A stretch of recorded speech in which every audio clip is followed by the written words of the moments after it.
All right, question 13 says that a baker made 24 cakes each day for 2 days. He used 4 cups of flour for each cake that he made. What was the total number of cups of flour the baker used on these 2 days? And then you have to record your answer in the little bubbles, okay? So let's first circle our numbers. Let's see, I'm going to circle this whole thing. 24 cakes, all right, 2 days, and then 4 cups.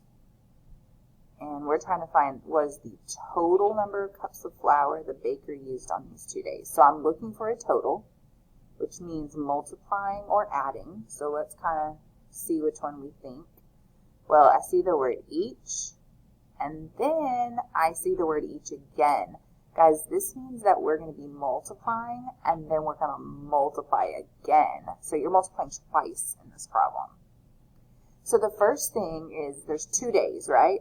So if it helps, draw yourself a picture. There's day 1, and here's day 2. On day 1, he made 24 cakes. On day 2, he made 24 cakes. Okay, because he made them on each day for 2 days. That's why you're multiplying by 2. Now you can do 24 times 2, or you can just add them up. Either one, you're going to get the same answer.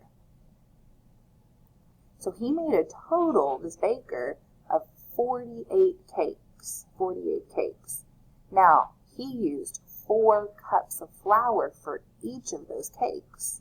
So in the first cake, he put 4 cups. In the second cake, he put 4 cups. In the third, 4. Fourth, 4.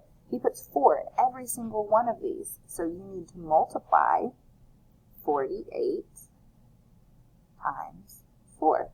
And again, I would do this 2 separate ways. I would do an area model and the standard algorithm. So let's do it this way first. 8 times 4, that's 32. 4 times 4 is 16, 17, 18, 19. So 192 cups of flour. That's so much. All right, so then we can do 40 plus 8 times 4.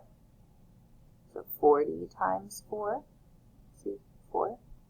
It gives me 160. And then 8 times 4 gives me 32. 160 plus 32. Yep, I get the same thing. So 192. I don't have any decimals, so I'm going to leave these blank, or I can fill them in with a 0. Either one works. I'm going to leave them blank. So 192.